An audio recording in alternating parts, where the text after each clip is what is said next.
بسم الله الرحمن الرحيم. الحمد لله وكفى وسلام على عباده الذين اصطفى. اما بعد. حق تعالی شانہ اپنے محبوب اور نیک بندوں کے ساتھ جو معاملات فرماتے ہیں اس کے کچھ رموز گویا حضرت یوسف علیہ السلام کے واقعے سے اللہ پاک کھول رہے ہیں.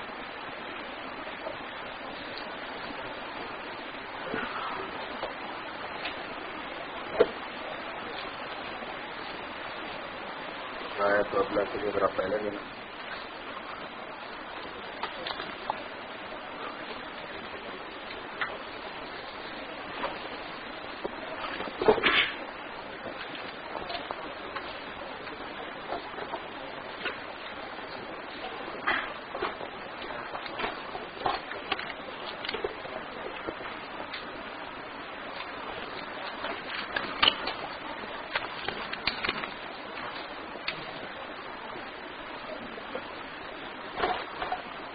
یوسف علیہ السلام کو ان کے بھائیوں نے چاہا تو یہ کہ ان کو راستے سے ہٹائیں، لیکن اللہ تبارک و تعالیٰ کا ایک منصوبہ ہے. اگر آپ غور کریں گے تو وہ آہستہ آہستہ ادھر جا رہے ہیں، اور وہ یہ ہے کہ خود ان کا عمل حضرت یوسف علیہ السلام کے خواب کی تعبیر کی طرف لے جا رہا ہے.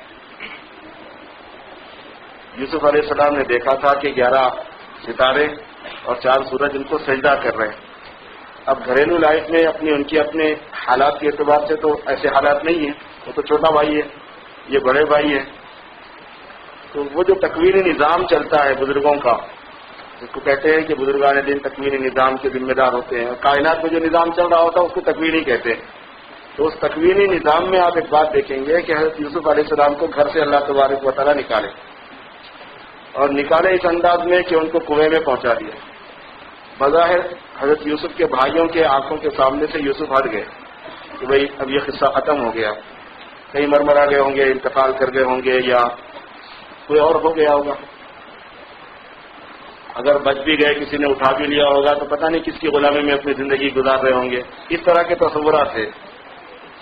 ہوا یہ کہ یوسف علیہ السلام وہاں سے عزیز مصر کے پاس پہنچے. عزیز مصر کے پاس سے وہ جیل میں پہنچے. وہ بھی ایک سفر ہے ان کا. اور جیل سے پھر وہ بادشاہ کے دربار میں پہنچے. اور بادشاہ کے دربار میں جیل سے پہنچنے کا جو نظام بنا ہے، آپ دیکھیے کتنا عجیب و غریب ہے کہ بادشاہ کو مجبور کیا اللہ نے ان کو دعوت دینے پر. اور مجبوری یوں پیش آئی کہ بادشاہ نے خواب دیکھا، اور خواب کی تعبیر کے یہ ماہر تھے، کیونکہ معجزاتی طور پر ان کو خواب کی تعبیر آتی تھی. ایک بات اور بھی لکھی ہے بزرگوں نے، اگر آپ کے پاس فن ہے، کمال ہے، تو آپ اپنی نافعیت ثابت کر دیں گے جہاں بھی ہوں گے. اور جب آپ کی نافعیت یعنی نفع والا ہونا ثابت ہو جائے گا تو آپ کا اکرام ہونا، آپ کو آپ کا مقام ملنا ضروری ہو جاتا ہے. یوسف علیہ السلام کو خواب کی تعبیر آتی تھی.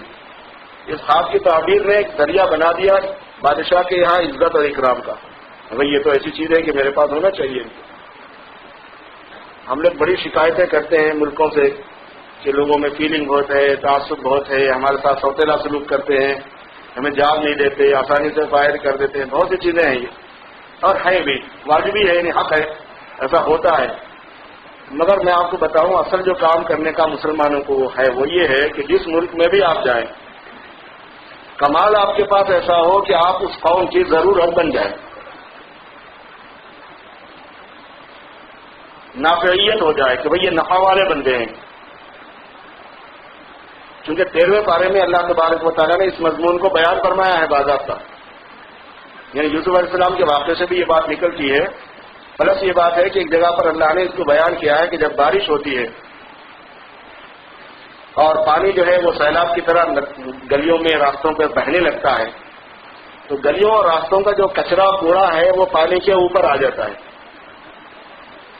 اور لگتا یہ ہے کہ پورا پانی گندا ہے، اور لگتا یہ ہے کہ کچرا ہی ہے کچرا، اصل چیز کوئی نہیں ہے، خالی کچرا ہی بہ رہا ہے.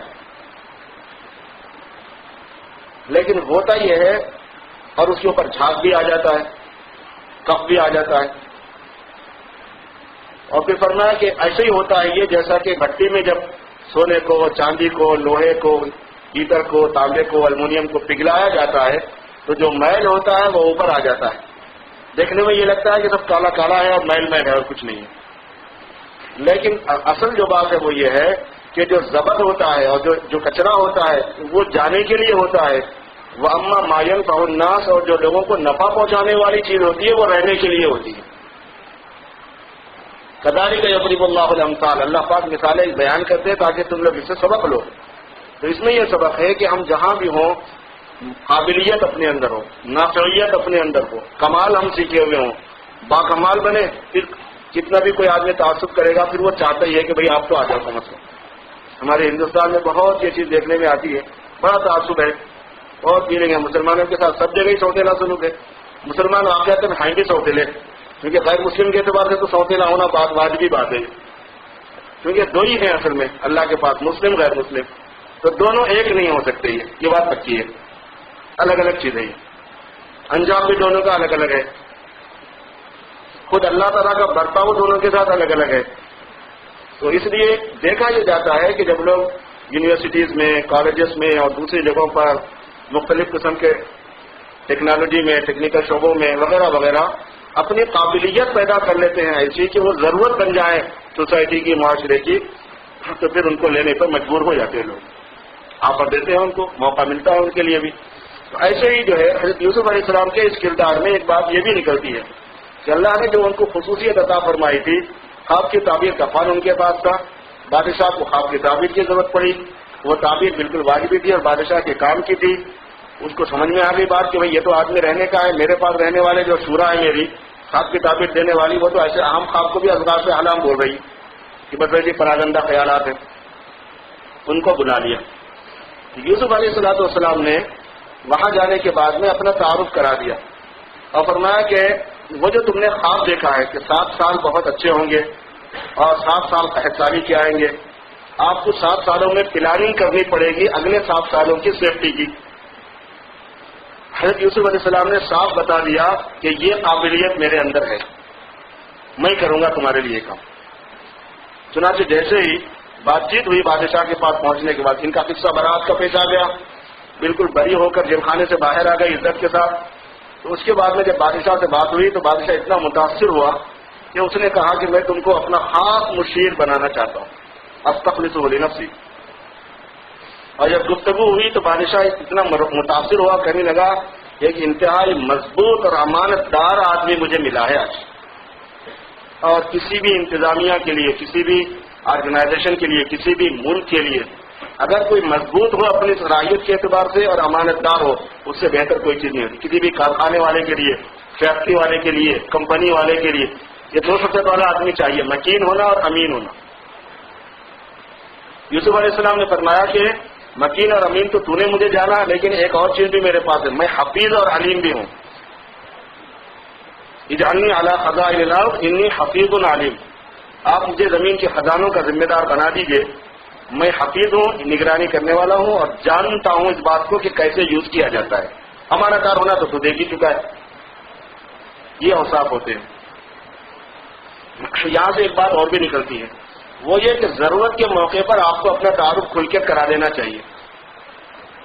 آدمی میں تکبر اور بڑاپن تو نہیں ہونا، میں ایسا ہوں میں ویسا ہوں، لیکن جب ضرورت پیش آئے تو بتا دیں آپ کہ ہاں میرے پاس یہ ڈگری ہے، میرے پاس یہ ایکسپیرینس ہے، میں یہ کام آتا ہے مجھے، میں یہ جانتا ہوں چیز کو، شرمائے نہیں آدمی، تواضع میں نہیں میں کیا، میں تو خاص کا پتلا جناب، میں تو حقیر فقیر سراپا تفسیر، مجھے کچھ نہیں آتا۔ یہاں والے تو پھر ویسے بھی سمجھتے ہیں کہ یہ نہیں آتا، یہ سچ بول رہا ہے۔ آپ ویسے ہمیشہ جھوٹ بولتے رہو، کچھ بھی نہیں ہو، یہاں پہ تو بولیں گے یار جھوٹ بھی ہوگا تو بولیں گے یہ صحیح بول رہا ہے۔ اپنا تعارف کرا دو بغیر بڑے پن کے، بغیر تعلی کے، یہ ضروری ہوتا ہے۔ قرآن شریف سننا چاہ رہے ہیں مسجد والے، اب حافظ صاحب سے پوچھیں آپ حافظ ہے؟ نہیں میرے کو کہاں تھا، میرے کو تو یاد نہیں۔ کیسے کام چلے گا ادھر؟ آپ کو تو بتانا ہی پڑے گا کہ جی ہاں میں نے یہ کیا ہوا ہے۔ لوگ مسئلہ پوچھنے کے لیے آ رہے ہیں، ظاہر ہے کہ صحابہ کرام فتویٰ دینے سے بہت بچتے تھے، کیونکہ فتویٰ دینے والے کا ایک قدم جنت میں ہوتا ہے، ایک قدم جہنم میں ہوتا ہے۔ اگر صحیح دے دیا اس نے تو ہدایت پھیل جائے گی، جنت مل جائے گی، اگر غلط دے دیا اس نے تو گمراہی پھیل جائے گی، جہنم میں چلا جائے گا۔ ایسے ہی فیصلہ کرنے والے کا حضرت علی نے فرمایا کہ فیصلہ والا جو بھی فیصلہ ہوتا ہے، جج ہوتا ہے نا، آج کل تو جج کیا ہے بس اللہ ہی معاف فرمائے، حضرت علی افضا تھے، جج کی صلاحیت، فیصلے کی صلاحیت حضور نے فرمایا کہ سب سے زیادہ ان میں ہے۔ تو وہ افضا ان کو کہا جاتا ہے. تو انہوں نے یہ فرمایا کہ جب فیصلے کے لیے کوئی چیز کوئی مقدمہ میرے پاس آتا ہے تو میرا ایک پیر جنت میں ہوتا ہے، جنت کے کنارے پر، اور ایک پیر جہنم کے کنارے پر ہوتا ہے. اگر صحیح فیصلہ ہو گیا تو جنت مل جائے گی مجھے، کیونکہ حق پھیل جائے گا، حق والے کو حق مل جائے گا. اور اگر غلط فیصلہ ہو گیا تو پھر ظاہر ہے کہ جہنم میں آدمی چلا جائے گا. بڑی نزاکت ہوتی ہے. اس کے باوجود اگر کوئی فتویٰ پوچھنے کے لیے آیا، پوچھے کہ آپ مفتی ہیں کیا، تو کیا کرے آدمی؟ بولنا ہی پڑتا ہے. ہاں بھی ڈگری کی ہوئی ہے، بعد آپ کا کورس کیا ہوا ہے، اور علماء اساتذہ سے سیکھا ہوا ہے. تو یہ چیزیں ہوتی ہے کہ آدمی کو اپنا تعارف کرا لینا چاہیے ضرورت کے موقع پر. اس کو دعویٰ نہیں کہتے، اس کو دعوت کہتے ہیں، اس کو تعارف کہتے ہیں.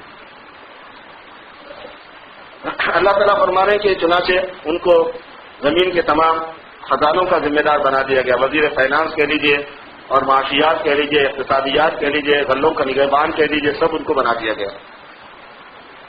7 سال تک یوسف علیہ السلام برابر پلاننگ کرتے رہے، اور کیا کہ خوب غلہ اگوایا، اور اس کو اس کی بالیوں میں رکھ کر اسٹور باضابطہ جو گودام ہوتے ہیں وہاں پر ان کو اسٹاک کر دیا، اور لوگوں کو بقدر ضرورت استعمال کرنے کے لیے دیتے رہے. پھر اس کے بعد 7 سال قحط کے آنا شروع ہو گئے. جیسے ہی قحط کے سال شروع ہوئے تو حضرت یوسف علیہ السلام نے یہ تجویز کی کہ معمولی رقم لے کر انسانوں کو ان کی حیثیت کے مطابق بہت معمولی رقم لے کر ان کو غلہ دے دیتے تھے. ایک آدمی کو جو اونٹ پر وہ لے جا سکتا ہے اتنا دے دیتے تھے. تھوڑے بھی پیسے لائے یا زیادہ پیسے لائے، ایک مقرر تو کیا ہوا تھا ڈسپلن کے لیے، لیکن یہ ہے کہ اس کے ساتھ ساتھ یہ بات تھی کہ ایک آدمی ایک اونٹ بھر کے سامان لے جائے جب تک اس کے بعد گزارا ہو، پھر اس کے بعد وہ آ جائے قرض ختم ہو جانے کے بعد. قحط جو پڑا تو کنعان میں بھی پڑ گیا. کنعان جو ہے یوسف علیہ السلام کا وطن کا نام ہے، جہاں یعقوب علیہ السلام اور ان کے بھائی رہتے تھے. وہاں پر بھی تنگی ہو گئی. یعقوب علیہ السلام پیغمبر تھے، لیکن انہوں نے کہا کہ بھائی انتظامی اعتبار سے بادشاہ نے انتظام کیا ہوا ہے تو تم لوگ بادشاہ کے پاس جاؤ اور وہاں سے غلہ لے آؤ. تو 10 بھائی گئے 10 اونٹوں پہ سامان لانے کے لیے وہاں، اور جا کے انہوں نے کہہ دیا کہ ایک معمولی ہدیہ ہے ہمارے ابا آپ دیے ہیں، یہ ہم دے سکتے ہیں، آپ ہمیں غلہ دے دیجیے. اللہ تعالیٰ فرما رہے ہیں کہ جیسے ہی یوسف علیہ السلام کے بھائی پہنچے تو حضرت یوسف نے ان کو پہچان لیا. آ گئے ہمارے لوگ. اب اندازہ لگائیے کہ کیا اس بندے خدا کا ظرف ہے، عالی ظرفی کہتے ہیں اس کو. ان کا ظرف ہے کہ ان کے ساتھ کیا کچھ نہیں کیا انہوں نے، اور پھر جن حالات سے حضرت یوسف کو اس کے بعد گزرنا پڑا وہ خود کتنے ٹف تھے. ہارڈ امتحان تھا ایک دم. وہ پوری کہانی پھر گئی حضرت یوسف علیہ السلام کے سامنے، اور انہوں نے نہیں پہچانا، یوسف علیہ السلام کو نہیں پہچانا بھائیوں نے. ایک تو بالکل بچہ بچپنے میں دیکھا تھا، اس کے بعد دیکھا ہی نہیں. 25 سال ہو گئے اس عرصے میں. اور پھر اس کے بعد میں ہوا یہ کہ یوسف علیہ السلام لوگوں کو زیادہ مرعوب نہیں ہونے کے لیے پردہ استعمال کرتے تھے. اتنا حسن تھا کہ کوئی آدمی آ کے ملتا اپنی بات رکھنا چاہتا تو وہ بھول ہی جاتا تھا کہ وہ کیا بات لے کے آیا ہے، وہ دیکھتے رہ جاتا تھا ان کو. تو انہوں نے پردہ بھی رکھا ہوا تھا.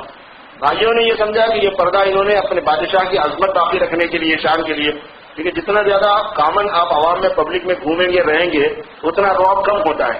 جتنا چھپا کے اپنے کو رکھیں گے اتنا ایک عظمت دلوں کے اندر آیا کرتی ہے بڑائی. وہ خیال کیا بھائیوں نے. ہوا یہ کہ انہوں نے تو پہچان لیا اور بھائیوں نے نہیں پہچانا. یوسف علیہ السلام جو ہے نا حالات پوچھتے رہے، تم لوگ کون ہو، کہاں سے آئے ہو، تمہارے ابا کا کیا نام ہے، کیا نام، تم کیا کرتے ہیں تمہارے ابا، اور تمہارا اور بھی کوئی بھائی ہے. نکالا انہوں نے خود ہی. انہوں نے کہا ہمارا ایک بھائی ہے لیکن وہ ہم نہیں لائے اس کے بابا چھوڑتے نہیں. اس کو سامان دے دیا اور کہنے لگے اگلی مرتبہ جب تم آؤ گے نا تو وہ جو تمہارا بھائی ہے اس کو بھی لانا، اور اگر تم اس کو نہیں لائیں گے تو پھر میں تم کو بھی نہیں دوں گا بندہ. سب بھائیوں نے آپس میں کہا کہ یہ تو کوئی ایسی بات نہیں ہے، ہم بابا کو بول کر ڈالیں گے. یعنی ان کو بہلا کے پھسلا کے لے آئیں گے بھائی. جب پہنچے اپنے گھر غلہ لے کر تو کہنے لگے ابا جان آئندہ غلہ دینے سے منع کیا گیا ہے جب تک کہ ہم بھائی کو نہ لے جائیں. انہوں نے پوچھا بھائی کو کیسے پتا چلا کریں گے؟ انہوں نے پوچھا تو ہم نے بتایا، اور یہ کہیں کہ ہم نگرانی کریں گے. پھر بھی یہاں کی یہی غلطی کی انہوں نے. جیسے یوسف کو کہا تھا کہ ہم نگرانی کریں گے، یہاں پہ بھی دعویٰ کیا کہ ہم نگرانی کریں گے.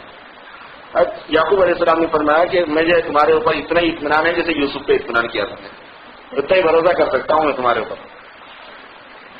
سامان انہوں نے کھولا تو جو قیمت انہوں نے دی تھی، راشن کے جو پیسے دیے تھے یعقوب علیہ السلام نے دے کر بھیجے تھے 10 بھائیوں کو، وہ پورے پیسے غلے میں رکھے ہوئے تھے اندر. یوسف علیہ السلام نے پورے پیسے واپس کر دیے تھے کہ پہچان دیا تھا کہ ابا کے پاس جانے والی یہ چیز، اور ویسے بھی آنے کی تما دینا تھا، بھائی کو بھی لانے کی تما دینا تھا، تو اس لیے پورا پیسہ رکھ دیا تھا. تو جب سامان کھولا انہوں نے تو پورا سامان ان کو اس میں، پورے پیسے اس میں ان کو مل گئے. تو کہنے لگے ابا جان یہ بادشاہ کتنا اچھا کریم اور نیک ہے، اور پورا اس نے پیسہ بھی واپس کر دیا ہے. اب اس صورت میں تو بھائی کو لے جانا واجبی بنتا ہے کہ غلہ بھی آ جائے گا فری میں، اور پھر اس کے ساتھ ساتھ یہ ہے کہ اس کی طرف سے کوئی ایسی سختی بھی پیش نہیں آئے گی. حضرت یعقوب علیہ السلام نے کہا کہ بھائی میں بھیج دوں گا تمہارے ساتھ بھائی کو دوسری مرتبہ، لیکن میرے ساتھ وعدہ کرو کہ تم لاؤ گے اس کو. انہوں نے کہا اللہ ہے کہ کوئی مجبوری آسمانی پیش آ جائے تمہارے ساتھ بھی اس کے ساتھ بھی وہ ایک الگ بات ہے، بقیہ تم وعدہ کرو. تو انہوں نے سب نے وعدہ کیا. حضرت یعقوب علیہ السلام نے کہا کہ بچوں تم ایک دروازے سے مت جاؤ، جب بادشاہ کے پاس جاؤ الگ الگ دروازے جاؤ. 10 کے 10 بھائی ایک ساتھ اونٹ لے کے داخل ہو رہے، لوگوں کو پتا چلا کہ 10 کے 10 بھائی ہے تو نظر لگ جائے گی. کہا کہ تم الگ الگ دروازے سے جاؤ.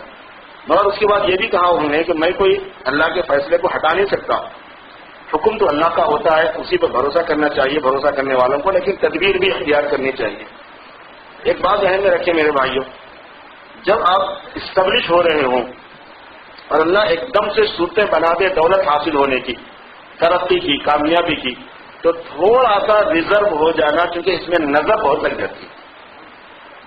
بہت لوگ پریشان ہوتے ہیں کیونکہ جہاں اور چیزوں کے لیے لوگ ملتے ہیں اس کام کے لیے بھی کچھ نہ کچھ خدمت ہو جاتی ہے. تو جو بات سامنے آتی ہے پتہ نہیں ہم کو کس نے کرا دیا، جادو کرا دیا، یہ ہوا وہ ہوا، اچھے چل رہے تھے کاروبار، اب جس میں ہاتھ ڈالتے ہیں کچھ نقصان ہی ہوتا ہے، یہ ہوتا ہے، ایسی باتیں کرتے ہیں لوگ. لیکن ایک بڑا ریزن جو دیکھنے میں آتا ہے وہ یہ ہے کہ جب اللہ نے ان کو دیا نا تو انہوں نے لوگوں کے سامنے شو کیا اور وہ اپنے آپ کو ظاہر کرنا شروع کیا، ہم ایسے ہم ویسے. تقریب کر دی تو ایک بڑے پیمانے پہ کر دی، شادی کر دی تو ایسے انداز میں کہ پورے شہر میں باجا بج گیا، ارے بھائی فلاں نے شادی کی. ایک باجا وہ خود اپنے گھر میں بجا رہے تھے، ایک باجا باہر شہر میں بج گیا. مختلف طریقوں سے اپنے آپ کو ظاہر کرتے ہیں کہ ہم ایسے ہیں، حالانکہ یہ چیز غریبوں کو ہاتھ کرتی ہے، بہت زیادہ تکلیف ہوتی ہے. ان کے بھی جذبات ہیں، ان کے اندر بھی حسرتیں بھری ہوئی ہیں، تمنائیں ہیں. دیکھتے ہیں کہ ان کے پاس 4 پیسے ہیں، یہ اپنے موج کر رہے ہیں، مزے کر رہے ہیں، اگر ہم کو بھی پیسے ملتے تو ہم بھی کچھ کر لیتے. تو یہ کبھی آہ نہیں لینا چاہیے غریبوں کی، کیونکہ یہ آہ جو ہے اس سے زہریلے اثرات نکلتے ہیں. العین حق، حدیث میں ہے کہ نظر کا لگنا برحق ہے.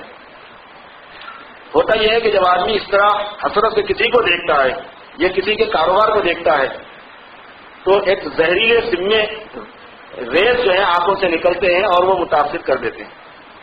حتیٰ کہ ایسا بھی واقعات پیش آئے ہیں کہ بہت عمدہ اونٹ ہے، لوگوں نے اس کو دیکھا اور وہ اسی جگہ گر کے مر گیا. صحابہ کے زمانے میں خود پیش آئے اس قسم کے واقعات. تو اس لیے نظر لگنے کی دعا بھی پڑھتے رہنا چاہیے. نظر کی تعویذ وغیرہ استعمال کرنے میں بھی کوئی حرج نہیں ہے، اور نظر کا لگنا حق ہے. چنانچہ یعقوب علیہ السلام نے بھی اسی مصلحت سے یہ کہا کہ تم لوگ ایک دروازے سے مت جاؤ. گئے یہ لوگ الگ الگ دروازے سے، نظر تو ان کو لگی نہیں مگر کام ہوا ان کا کچھ. چنانچہ ہوا یہ کہ جیسے یوسف علیہ السلام کے پاس پہنچے دوسری مرتبہ تو حضرت یوسف نے اس چھوٹے بھائی کو اپنے پاس بلا لیا کہ مجھے تم سے کچھ بات کرنی ہے، اور وہاں پوری بات کھول دی ان کے سامنے کہ میں تیرا بھائی ہوں. اور یہ فرمایا کہ اب کچھ ہوگا میں تم کو روکنے کے لیے کچھ تدبیر کروں گا، تم برا مت ماننا مگر بولنا بھی نہیں اس کو. جب سامان رکھ دیا تو بادشاہ سلامت نے یعنی حضرت یوسف علیہ السلام نے اپنا جو خاص اسپیشل پیالہ تھا وہ جو ہے بنیامین ان کے بھائی کا نام ہے، بنیامین کے سامان میں رکھ دیا. وہ لوگ جب نکل گئے آگے تو پیچھے سے بادشاہ کا ایک سی آیا، کہنے لگے تم لوگ چور ہو، تم لوگوں نے چرایا ہے. یعنی کہ کیا چیز نہیں مل رہی، یعنی کہ بادشاہ کا پیالہ جو قیمتی تھا وہ کھو گیا ہے، اور جو آدمی دے دے گا اس کو تو 1 اونٹ کا سامان اس کو اضافہ دیا جائے گا. سب نے کہا کہ آپ کو پتہ ہی ہے کہ ہمارے باپ نبی ہیں، آپ کو پتا ہے کہ ہم لوگ سب نیک لوگ ہیں، ہم کوئی ایسی بدتمیزی اور چھچوری حرکت کرنے والے لوگ نہیں ہیں. ماں جینا نفسد فی الارض وما کننا سارقین. تو یوسف علیہ السلام نے پوچھوایا کہ اچھا اگر چوری کسی سے ثابت ہو جائے تم میں سے تو اس کی سزا کیا ہے؟ تو کہنے گے اس کی سزا یہ ہے کہ جس کے پاس سے سامان نکلے اس کو رکھ لینا 1 سال کے لیے.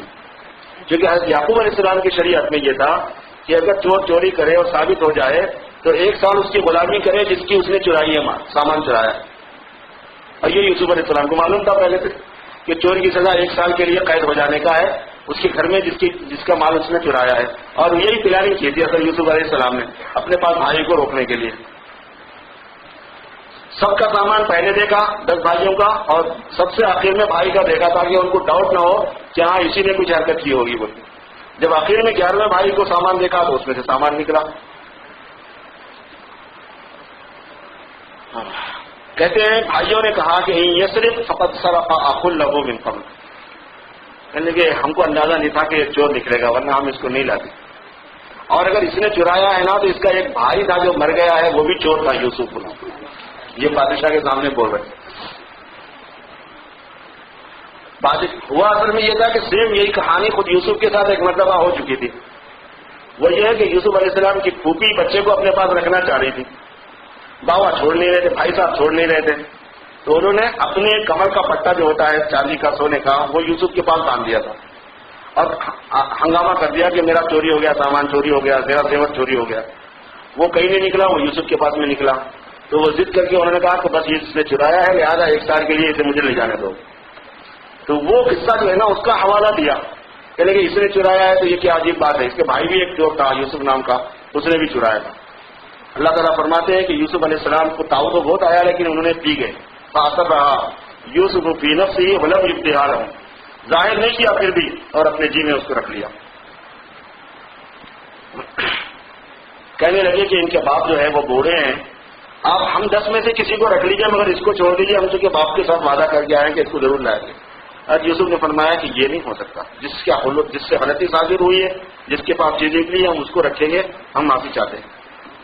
مایوس ہو کے وہ لوگ چلے گئے اور پھر آپس میں 10 لوگوں نے مشورہ کیا، کہنے لگے اب کیا کریں گے. ایک تو یوسف کے ساتھ وہ کہانی ہوئی تھی، اس میں ہم قصوروار سے صحیح ہے، اندر اندر بول لیے. اس کے ساتھ تو ہمارا کوئی قصور نہیں ہے مگر پھنس تو یہ بھی گیا ہے، کریں گے کیا. کیا کریں گے، جا کے باپ کو کھلا بول دو، اور کیا کر سکتے ہیں. جا کے انہوں نے والد صاحب سے کہا کہ تمہارے بیٹے نے تو چوری کر دیا، ہم کیا کر سکتے ہیں، اور جس کو ہم نے دیکھا ہے اس کی گواہی دے رہے ہیں.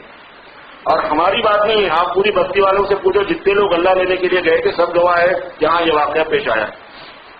واسأل القرية التي كنا فيها والعير التي أقبلنا فيها، سب سے آپ پوچھ سکتے ہو.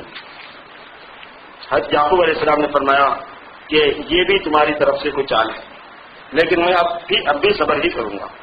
ہو سکتا ہے کہ اللہ تعالیٰ دونوں کو میرے پاس لے آئے. اور پھر اپنے تنہائی میں چلے گئے، رونے لگے، اور اتنا رویا کہ ان کی آنکھیں سفید ہو گئیں، جس کی وجہ سے ان کی بینائی چلی گئی. بعض مرتبہ آدمی نیک ہوتا ہے، بے قصور ہوتا ہے، لیکن اللہ کی طرف سے آزمائش ایسی آتی ہے کہ اس کو صدمہ پہنچ جاتا ہے، اور اتنا صدمہ ہوتا ہے کہ برسوں چلتا ہے. اب دیکھو یعقوب علیہ السلام کی کیا غلطی ہے، پیغمبر ہیں، پیغمبر سے تو غلطی نہیں ہوتی، لیکن اتنا دل کو ان کو صدمہ پہنچا ہے کہ روتے روتے ان کی آنکھوں کی بینائی چلی گئی، ان کی آنکھوں میں پانی اتر آیا، سفید ہو گئی. کہنے لگے کہ آپ تو ہمیشہ یوسف کا ذکر کر کے روتے رہتے ہیں، اور آپ خواہ اپنے آپ کو بھلا رہے ہیں، اور اپنے آپ کو آپ نقصان پہنچا لیں گے، آپ کیوں ایسا کرتے ہیں.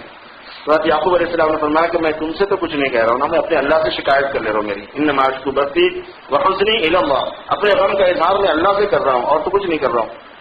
پھر کہنے لگے بچوں ایسا کرو کہ یوسف کو اور یوسف کے بھائی کو دونوں کو تلاش کرو تم، اور اللہ کی رحمت سے مایوس نہ ہو، کیونکہ اللہ کی رحمت سے مایوس ہونا کفر ہے، یہ قوم کافر کا کام ہے. اللہ نے ہمیں ایمان دیا ہے، امید رکھیں اللہ پاک سے کہ اللہ یوسف کو بھی دلا دے گا، بھائی کو بھی دلا دے گا. خیر تیسری مرتبہ یہ لوگ پہنچے غلہ لینے کے لیے، کیونکہ وہ تو 7 سال کا قید تھا. وہاں جا کے کہنے لگے بادشاہ سلامت، یہ ہے کہ بہت تکلیف میں ہم لوگ ہیں، اور ایک معمولی سی خدمت ہم آپ کے پاس لائے ہیں کہ وہ معاوضہ نہیں ہے وہ غلے کا، لیکن جو ہم سے ہو سکتا تھا وہ لائے ہیں، بضاعۃ مزجاۃ. اب یہ ہے کہ سامان تو آپ ہم کو پورا دے دیجیے اور ہمارے ساتھ صدقے کا معاملہ کیجیے، جو بھی آپ کریں گے احسان ہوگا آپ ہمارے پر. کیونکہ اب منہ نہیں تھا ان سے مانگنے کو، اس وجہ سے کہ بھائی چوری کر کے پکڑا ہوا تھا، تو اب وہ بھی بات تھی. حضرت یوسف علیہ السلام نے ان سب کو بلا لیا اپنے پاس، اور اس کے بعد میں باتوں میں پوچھنے لگے اچھا تمہیں معلوم ہے کہ تم نے یوسف کے ساتھ میں کیا کیا تھا، اور جب تم نے یہ کام کیا تھا تو جہالت میں کر گئے تھے، ویسے نہیں ہیں آپ لوگ. کیا بڑا عذاب ہے. اذا انتم جاہلون، جب تم اس وقت تھوڑا سا جہالت میں تھے جب کر گئے، ویسے تو آپ لوگ بہت اچھے ہیں، مگر یاد ہے تم کو کہ تم نے یوسف کے ساتھ کیا کیا ہے. فوراً چمک گئے 10 کے 10 بھائی، کہنے لگے اینک لانت یوسف، لگتا یہ ہے کہ آپ یوسف ہیں. قال انا یوسف. تو حضرت یوسف علیہ السلام نے فرمایا کہ جی ہاں میں یوسف.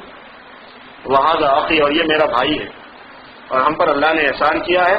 اور دیکھو قاعدہ یاد رکھ لو کہ جو تقوی اختیار کرے گا، اللہ سے ڈرے گا اور صبر کرے گا، جو حالات آئیں گے اس پر جمے گا، اللہ پاک اس کو کبھی ضائع نہیں فرماتے. یہ دیکھو میں سامنے بیٹھا ہوا ہوں تمہارے، یہ بتا دیا یوسف علیہ السلام. قالوا تاللہ لقد آثرک اللہ. تو ان کے گھروں میں پانی پڑ گیا. وہ سب یاد آ گیا کہ جس کے ساتھ ہم نے کیا، کوئی مروت نہیں کی، بے دردی کی، بے جگری کی، اس کو نہتا ڈال دیا کنویں میں، اپنی طرف سے اس کے ساتھ جو زیادتی ہو سکتی تھی وہ سب ہم نے کی، اس پر کوئی معذرت بھی نہیں کی، اس کو کوئی اس کی مکافات بھی نہیں کی، بچانے کی بھی کوشش نہیں کی. پوری چیز آنکھوں کے سامنے آ گئی. کہنے لگی اللہ نے آپ کو ترجیح دی ہے اور ہم سے غلطی ہو گئی. تو یوسف علیہ السلام نے فرمایا کہ آج کوئی ترجیح کی بات نہیں، میں نے معاف کر دیا اور اللہ تبارک و تعالیٰ تم کو معاف کر دے، کیونکہ اصل اللہ سے تم نے غلطی کی، میرے سے تو کی، اللہ کے ساتھ نافرمانی کی، اللہ تمہیں معاف کر دے اور وہ معاف فرمانے والا ہے. یہ ایک ضرب کی بات ہوتی ہے کہ قصوروار سامنے آ جانے کے بعد اور قادر ہونے کے بعد آدمی اس کے اوپر اور بالکل کھلم کھلا اب کوئی وضو ہی باقی نہیں رہا، تب بھی یوسف علیہ السلام نے تانا تک نہیں دیا، کوئی سخت لہجہ نہیں تھا، کوئی گالی گلوچ نہیں تھی، کوئی سزا نہیں دی ان کو کہ آج سے تم کو دکھا دوں گا میں بادشاہ ہو گیا ہوں. لا تثریب علیکم اليوم، جاؤ میں نے چھوڑا، ہو گیا، تم سے نادانی میں ہوا. بلکہ ان کی بات کی خود ہی معذرت کر رہے ہیں، تعویل کر رہے ہیں کہ جو تم نے کیا وہ جان کو ویسے نہیں کیا، بس نادانی میں ہو گئی تم سے یار کر. اب یہ میری قمیص لے جاؤ اور ابا کے چہرے پہ ڈال دو، انشاءاللہ ان کی آنکھیں اچھی ہو جائیں گی. یہ بھی یوسف علیہ السلام کا معجزہ تھا کہ ان کی قمیص جیسے یوسف علیہ السلام یعقوب علیہ السلام کے اوپر ڈالی جائے گی ان کی آنکھیں ٹھیک ہو جائیں گی. چنانچہ پورا قافلہ جو ہے وہ جانے لگا، اور پھر جاتے ہی جب راستے میں تھا یہ قافلہ تو یعقوب علیہ السلام نے گھر پہ کہا کہ مجھے یوسف کی خوشبو آ رہی ہے، اگر تم مجھے ایک دم بوڑھا پوسٹ نہ قرار دو اور سمجھو کہ میں خیال کی باتیں کر رہا ہوں، اگر تم مجھ پہ ٹرسٹ کرو تو مجھے یوسف کی بو آ رہی ہے. گھر والوں نے کہا کہ آپ تو ہمیشہ ایسی بہکی بہکی باتیں کرتے ہیں، یوسف کی محبت میں پاگل ہو گیا. لیکن جب قافلہ آیا اور اس نے ان کے چہرے کے اوپر ان کا کرتا ڈال دیا حضرت یوسف کا تو ان کی آنکھیں صحیح ہو گئیں. تو حضرت یعقوب نے فرمایا کہ میں نے تم سے کہا نہیں تھا کہ میں اللہ کی طرف سے کچھ ایسی بات جانتا ہوں جس کو تم نہیں جانتے. کیونکہ یعقوب علیہ السلام کو پتا تھا کہ جب وہ خواب دیکھا ہے یوسف نے تو وہ سامنے آئے گا، ضرور اس کے ہڈن میں کوئی کہانی ضرور چل رہی ہے. مگر یہ عجیب بات ہے کہ 27 سال ہو گئے اس پورے عرصے کو، اور یہ اللہ تعالیٰ کی بات ہے کہ یوسف علیہ السلام کا کرتا جو ہے نکلا وہاں سے تو اس کی خوشبو آ گئی ان کو. اور یوسف علیہ السلام مصر میں بیٹھے ہوئے ہیں، پتہ نہیں چل رہا بابا کو کہ یوسف ہے کہاں. اس کو کہتے ہیں گہے پر تاریخ اعلیٰ نشینم گہے برپشت پائے خود نبینم. کبھی یہ ہوتا ہے بندے کے ساتھ کہ اس کو لوح محفوظ کی چیزیں بھی نظر آتی ہیں، اور کبھی یہ ہوتا ہے کہ پاؤں کے اوپر کی جو چیزیں وہ بھی نظر نہیں آتی. یوسف مصر میں بیٹھے، کنعان سے مصر کوئی زیادہ دور نہیں تھا، کبھی ان کو پتہ ہی نہیں چل سکا، اور یہاں ان کو خوشبو آ گئی یوسف علیہ السلام کی. معلوم یہ ہوا کہ یہ دونوں چیزوں میں اللہ ہی کا فعل کام کر رہا ہے. ان کو رکھنا غائب آنے میں اللہ کی مصلحت تھی، پتہ ہی نہ چلنے پائے. اور ادھر یہ تھا کہ ان کو پتہ چل گیا. آپ صلی اللہ علیہ وسلم کے ساتھ میں بھی ایسے واقعات ہوئے ہیں. ایک مرتبہ اللہ تعالیٰ نے جبرائیل حضور صلی اللہ علیہ وسلم سے پوچھا کہ یا محمد فیما یختصم الملأ الاعلیٰ، اے محمد ملأ اعلیٰ کس چیز میں بحث کر رہے ہیں؟ حضور صلی اللہ علیہ وسلم نے فرمایا کہ میں نہیں جانتا. اللہ تعالیٰ کو دیکھا حضور صلی اللہ علیہ وسلم نے خواب میں، خواب کی حالت جو تھی وہ خواب اور بیداری کی تھی، اور جو کچھ ہو رہا تھا آپ پورا سمجھ رہے تھے. بلکہ یہ واقعہ تو خواب کا بھی نہیں، ویسے ہی پوچھا تو فرمایا کہ میں نہیں جانتا. فوضع کفہ بین کتفیہ، اللہ تعالیٰ نے اپنا دست مبارک میرے دونوں مونڈوں کے بیچ میں رکھ دیا. اب اللہ کا ہاتھ ان کا رکھنا ایک خاص بات ہے، یہ اللہ کو ایسے ہاتھ نہیں ہوتا جیسے انسانوں کو ہے. فوجدت برد اناملہ فی صدری، حضور فرماتے ہیں کہ میں نے آپ کی انگلیوں کی ٹھنڈک، اللہ رب العزت کی انگلیوں کی ٹھنڈک اپنے سینے میں محسوس کی. فعلمت ما بین السماء والارض، ہوا یہ کہ کوئی چیز مجھ سے چھپی ہوئی نہیں تھی، نہ آسمان کی نہ زمین کی، سب نظر آ رہا تھا پوری جو کچھ کائنات میں. پوچھا یا محمد فیما یختصم الملأ الاعلیٰ، اے محمد بتاؤ کہ اب یہ جو فرشتے آسمانوں کے ہیں وہ کس چیز میں بحث کر رہے ہیں؟ فرمایا پھر کفارات اور پھر رفع درجات، کہ مسلمانوں کے گناہوں کا کفارہ کون سی چیزیں ہیں اور مسلمانوں کے مرتبے کس چیز سے بڑھتے ہیں، اس میں ڈسکس چل رہا ان لوگوں کا. حضور صلی اللہ علیہ وسلم یہاں سے فرشتوں کی اس بات کو سن رہے تھے. پھر آپ نے بتایا بھی الا ادلکم فیما یمحو اللہ بہ الخطایا ویرفع بہ الدرجات، میں تمہیں بتا دوں کہ وہ کیا چیز ہو رہی تھی. فرشتے جس میں ذکر کر رہے تھے، فرمایا اسباغ الوضوء علی المکارہ، ناگواری کے باوجود وضو کو کامل کرنا. نہ سردی ہے پھر بھی وضو مکمل کر رہے ہیں، سنتوں کا، مستحبات کا، سب چیزوں کا پورا پورا اہتمام. اعمال کی بڑی قیمت ہے میرے دوستوں. وضو جیسی چیز اس کی اتنی حالانکہ وضو اپنی ذات میں مقصود نہیں ہے، نماز مقصود ہے، اس کے لیے وضو ہے، لیکن اس کا اتنا بڑا مرتبہ ہے. یہ فرشتوں میں اس بات سے گفتگو ہو رہی ہے، اسباغ الوضوء علی المکارہ، ناگواری کے باوجود وضو کو کامل کرنا. ایک بات بتا دوں آپ کو، اگر وضو کو کامل کرنا یہ چیز ہے تو اس گرمی میں تراویح سننا کیا چیز نہیں ہوگی. پورا بھیگ جا رہے ہیں، پہلے 4 رکعت میں پورا یہاں سے وہاں تک بنیان بھیگ جا رہی ہے. ماشاءاللہ، اللہ کا شکر ہے، اللہ پاک آپ لوگوں کو جزائے خیر دے اور قبول فرمائے ہماری اس نیکی کو. اللہ پاک جو ہے نا ہمت دے اور قبول فرمائے. اتنے حبس کے باوجود اتنا ڈر لگ رہا تھا 2-3 دن سے تو کہ کہیں لوگوں کو ڈیہائیڈریشن نہ ہو جائے، ایسا حبس ہو جا رہا ہے ایک دم. یہاں ہو رہا ہے تو وہاں کیا نہیں ہو رہا ہوگا، جہاں پہ فیان بھی نہیں ہے. کچھ جگہ پہ فیان ہے، کچھ جگہ پہ نہیں ہے، مگر لوگ ماشاءاللہ صبر سے لگے ہوئے. گھبرانا نہیں کبھی ایسی چیزوں میں. اللہ پاک بڑے مہربان ہے میرے دوستوں، چھوٹی چھوٹی چیز پہ دے دیں گے. کیا پتہ یہی کہہ دیں گے کہ ان لوگوں نے گرمی کو برداشت کیا تھا، صبر کے مہینے میں روزہ رکھ کے چلو چھوڑو ان کو، کہاں ان بیچاروں کو ستائیں اور ان کو پکڑ لیں. کسی بھی چیز پہ معافی ہو جائے گی میرے دوستوں. اور حضور پاک صلی اللہ علیہ وسلم کی امت ہونے کی وجہ سے اللہ پاک چھوٹی چھوٹی چیزوں کو ذریعہ بنا کے امت کو نکال دیں گے. تو اس لیے ہوا یہ کہ اسباغ الوضوء علی المکارہ. پھر دوسری چیز کیا فرمایا؟ کثرت الخطا الی المساجد، مسجد میں زیادہ قدموں کو ڈالنا آنے جانے میں. اس کا مطلب محدثین نے لکھا ہے کہ بار بار مسجد میں آنا. ابھی ظہر پڑھ کے گئے تھے، ابھی عصر آ گئی، ابھی عصر پڑھ کے گئے تھے، ابھی مغرب آ گئی، ابھی مغرب پڑھ کے گئے تھے، ابھی عشاء آ گئی. تو بار بار مسجد آنا، مسجد کے قریب رہنا، مسجد بار بار آنا، فرض نمازوں کے علاوہ بھی مسجد میں آنا، مسجد میں بیٹھے رہنا، مسجد میں ذکر کرنا، مسجد میں اپنے اوقات گزارنا مسجد کے آداب کے ساتھ. کل ایک صاحب مجھ سے کہنے لگے کہ ذرا اس پہ بھی بولیے کہ چھوٹی چھوٹی باتوں پہ لڑائی ہو جا رہی. تو بھائی چھوٹی چھوٹی باتوں پہ لڑو نہیں، تھوڑا صبر سے کام لو. ہے تکلیف ہو جاتی ہے. اب ہر آدمی چاہ رہا ہے کہ میں فیان کے بالکل اس میں کھڑا رہوں، اور ہر آدمی یہ چاہ رہا ہے کہ میں جہاں کھڑا ہوا ہوں کوئی دوسرا مجھے ڈسٹرب نہ کرے. وہ بیچارہ ہٹا تو دوسرا آ جاتا ہے. ایسے مسائل بہت چل رہے تھوڑے تھوڑے سے ہو جاتا ہے. برا نہ مانو، طبیعتوں کے اندر اختلاف پایا جاتا ہے تو ٹھیک ہے، تھوڑی سی قربانی دے دو کہ بھائی میں برداشت کر لوں گا، تھوڑا آپ آرام اٹھا لیجیے. یہ بھی ایک نیکی ہو جائے گی. کثرت الخطا الی المساجد وانتظار الصلاۃ بعد الصلاۃ، ایک نماز کے بعد دوسری نماز کا انتظار کرنا. اصل عمل نہیں ہے، اصل عمل کی تمہیدات ہیں، اس کے مقدمات ہیں. اس پر یہ فضیلت ہے کہ ملائے اعلیٰ عام جنرل فرشتوں کو نہیں بولتے، بہت ٹاپ کے لوگوں کو بولتے ہیں، جو ان میں سب سے بڑے وہ ہیں ان لوگوں کو ملائے اعلیٰ کہتے ہیں. تو وہ اس بات میں کہہ رہے ہیں کہ مسلمانوں کو اللہ تبارک و تعالیٰ اس طرح سے نوازتا ہے. تو یہ حضور پاک صلی اللہ علیہ وسلم ایک مرتبہ ایسا وقت آپ پر آیا کہ آسمان اور زمین کے درمیان کوئی چیز چھپی ہوئی نہیں. یہی حضور پاک صلی اللہ علیہ وسلم ہے جب بی بی عائشہ رضی اللہ تعالیٰ عنہا پر تہمت لگ گئی، جس کا 18ویں پارے میں ذکر آئے گا. 2 مہینے حضور صلی اللہ علیہ وسلم پریشان تھے کہ اصل قصہ کیا ہے، کیا ہو گیا یہ. پھر اللہ تعالیٰ نے پورا رکوع نازل فرمایا جس میں حضرت عائشہ رضی اللہ تعالیٰ عنہا کی برات بیان کی گئی، اور جن لوگوں نے اس میں باتیں کھڑی تھیں اور افسانہ بنایا تھا ان کے لیے بہت شدید وعید سنائی گئی. یہ اللہ تعالیٰ کا اپنے بندوں کے ساتھ، جب محبوبین کے ساتھ اور انبیاء کے ساتھ یہ معاملہ ہے تو ہما شما کے ساتھ میں جو معاملات ہوتے ہوں گے اس میں کتنی حکمتیں نہیں ہوتی. اس لیے تکوینی طور پر پریشانیاں، مسائل، اطلاعات، کاموں کا رک جانا، امیگریشن کا نہیں ہونا، لیگل اسٹیٹس میں پرابلمس کا آ جانا، جابوں کے پرابلمس ہیں، بیوی بچوں کے پرابلمس ہیں. ہماری طرف سے تو کوئی غلطی نہیں ہوئی لیکن بچے نافرمان نکل گئے. ہماری طرف سے تو کوئی غلطی نہیں ہوئی لیکن بیوی نافرمان نکل گئی. ایک ڈاکٹر صاحب آئے، رو رہے تھے اور کہنے لگے میں نے زندگی میں کبھی کسی کو تکلیف نہیں دی، مگر معلوم نہیں کیا ہوا میری بیوی ناراض ہو گئی ہے اور اس نے پولیس کو بلا کے مجھے گھر سے نکال دیا. وہ مسجد میں ٹھہرے ہوئے تھے بیچارے، گھر ان کا ہے، نکال دیا ان کو. یعنی کہ اتنے بڑے صدمے میں اللہ نے مجھے کیوں ڈال دیا سمجھ میں نہیں آیا. میں نے نہیں پہنچایا کسی کو تکلیف. یہ ضروری نہیں ہوتا اس دنیا کے اندر کہ آپ نے اگر کسی کو تکلیف پہنچایا تو ہی آپ کو تکلیف پہنچے، اس کے بغیر بھی ہو سکتا. یعقوب علیہ السلام نے کیا قصور کیا ہوا یہاں، ایسا ہو گیا. تو حد ہوا یہ کہ یعقوب علیہ السلام کو اللہ تبارک و تعالیٰ نے خوشبو سنگا دی یوسف علیہ السلام کی دور ہی سے، اور پھر اس کے بعد میں ان کی آنکھیں ٹھیک ہو گئیں. سب بھائیوں نے اپنی غلطی کا اقرار کیا اور کہا کہ آپ ہمارے لیے گناہوں کی معافی مانگیے.